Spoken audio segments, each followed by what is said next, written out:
Hello again, Mike Gehring back with you here to talk today about mitigating risk. It's number 7 on the list here. You don't mitigate risk. Now, this is a really important subject for me because we live in a very litigious society. We live in a society where people suing people over everything you can possibly think of to sue people for. I've been sued a couple of times. Once because I might have put another crack in a 30-year-old driveway that had a bunch of cracks in it after getting permission to drive an 80,000-pound lift on it. Things like that.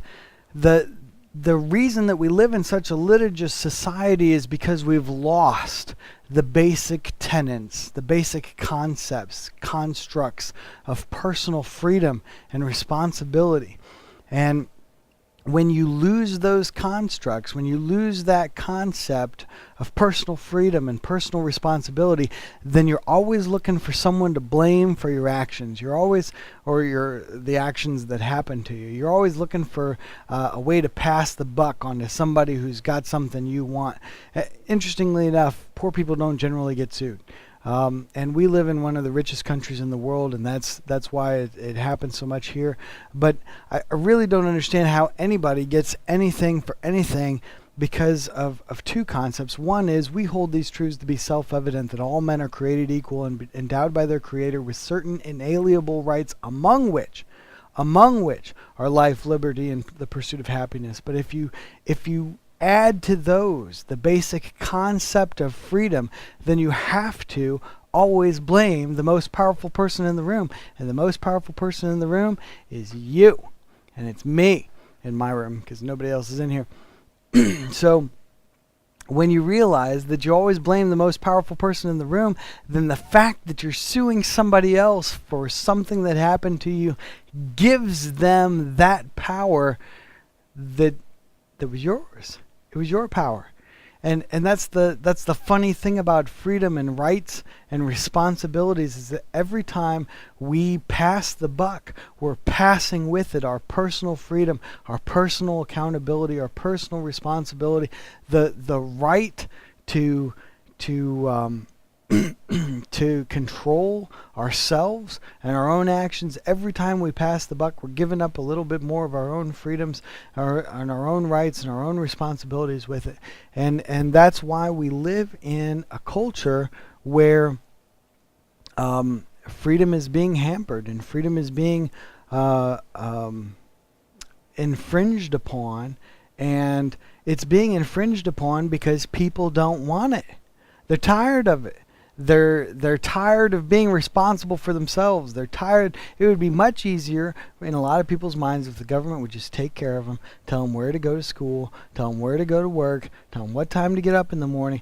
And here with that comes how much money you can make, where your kids can go to school, where you can go on vacation, what time you have to get up in the morning, what time you have to go to bed at night, what streets you can drive on, what streets you can't drive on, when you can't drive, and how you have to wear a seatbelt when you do drive, because if you don't, you're going to try to pass the buck.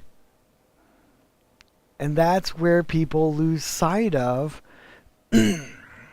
these core values that we used to hold as a culture that we're throwing away now because we don't want to take that personal responsibility and have that personal accountability for the rights and privileges that we have.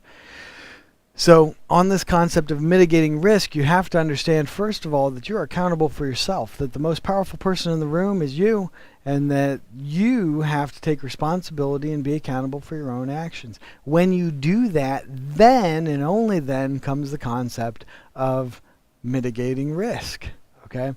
You can control your own actions, but you can't control the actions of others. If you're out driving on a Friday night, you may be a great driver, but that doesn't mean that somebody else isn't out there driving drunk. Okay, and this is where the concept of mitigating risk comes from, is that you only have so much control on a planet that's spinning tens of thousands of miles an hour and flying through space, and you know, there's control is an illusion. I tell people control is an illusion for you because I have it all, and I wish that were true. The world would be so much better of a place if I controlled everything, but that's obviously just a joke. So But that's why we need the concept of mitigating risk. And it comes not only in our business, but in our personal life as well. It's why there are prenuptial agreements. People say, well, I think if love was the core of a good marriage, then if they just love each other, that should be enough. And they shouldn't have to worry about these prenups. And I'm not for or against prenups. I understand why they have prenups, because people are untrustworthy and people lie. And that's goes right back into mitigating risk. You can't control the actions of others, and so you contractually obligate them to keep their word, and if they don't keep their word, then you have some recourse. And that's the whole purpose of contracts. Somebody said one time, contracts, we have contracts so that people can remember what they agreed to do after they agreed to do it. And that is so true in business and anything that's going to last for not just a matter of days or weeks or months, but if it's going to last a lifetime, if it's going to last for years, if it's going to be an ongoing thing, then you need to have something written down that says, hey, this is what we agreed to at the time, this is the way it's going to stay, and you should definitely to put that into writing. There's a few really good lines about that. The faintest line is better than the strongest mind. A guy named Mike Murdoch said that. There's a whole bunch of things that go into mitigating risk, but it all comes back to what we've talked about earlier, where you've got to think things through before you acquire a problem. Solve the problem that you're going to acquire before you get the problem, and then you won't have the problem. That's where mitigating risk comes from. If you're in a job where you are required to have a strong back and strong arms, then you need to have disability insurance, because you're some 3 times more likely to become disabled than you are to die early. If you smoke, the huge risks involved in smoking, and I was telling a young person that smoked a couple weeks back, it's not about whether you get cancer or not. It's not. Every time you take a cigarette, a puff off a cigarette, you're filling your lungs with tar, and there's no way to get that tar back out.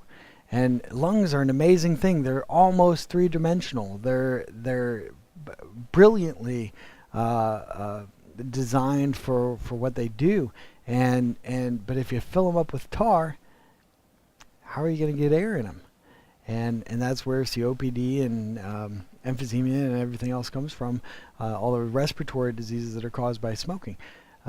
It's not about cancer, or it is to a certain degree, but the thing, you can say, well, I might not get cancer or I might not get heart disease, but you are filling your lungs physically with tar. And you can't get around that. There is tar in cigarettes, and you're putting it in your lungs. So, and I'm not trying to get off on some soapbox or anything. You've got to mitigate risk. You've got to look at not only the problems that you acquire, but how you can keep those problems from having as huge of an impact as they would have if they did come true. Life insurance. Not many people buy life insurance anymore. But the fact is that we're all going to die. Nobody wants to think about it, but it happens to everyone. And there's a great life insurance company that used to sell life insurance to members of the clergy, to pastors and priests and such. And on the top of all their everything that they sent out was a verse. If you believe in the Bible, there's a verse that says, if you don't provide for your immediate family, you've denied the faith and are worse than an infidel. And how do you get around that if that's what you do for a living, So brilliant marketing. We're all going to die. We're all going to... we may not all get disabled, but here's the thing.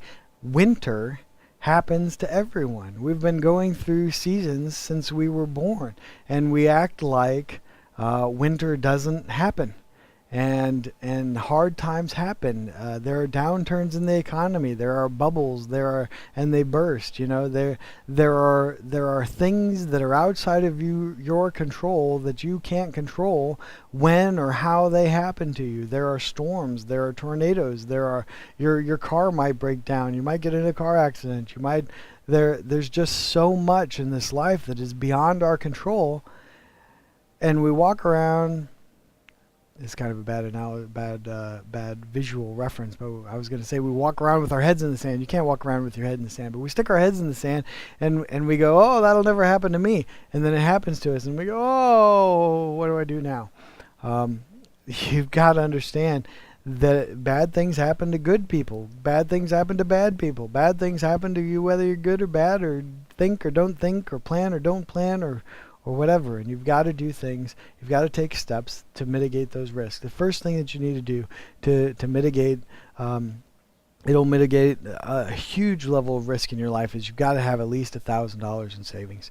There's resources, statistics that recently came out that said the average person in America the average 30-year-old has less than $1,000 in savings. And if your transmission goes out, or your furnace goes out, or something happens, you lose your job, you're out of work for a few weeks, if you're living paycheck to paycheck and you don't have an emergency savings, then what are you doing? You've got to understand that there are things that are outside of your control. I love job people. I'm not a job person. I've never been a job person. I've had over 50 jobs in my lifetime. Most of them when I was younger. I was great at losing jobs, partly because I didn't know it, and I would hours a week at one job, and I changed from bologna mustard sandwiches every day for lunch, and mayonnaise sandwiches. Fired. I didn't know I was lactose intolerant, so I went through some things like that.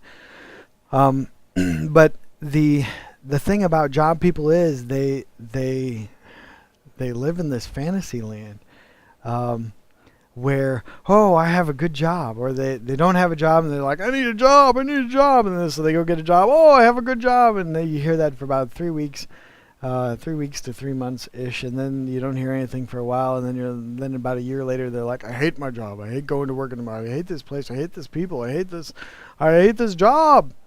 And pretty soon they don't have that job anymore. They have another job, and they're like, I got a great job, and the cycle starts all over again.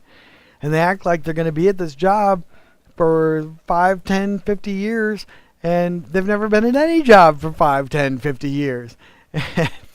It's just crazy to me, the fantasy land that they live in. If you've got a good job, great for you. But don't act like it's the end all be all of your world and that all of your financial future should hang on it, okay?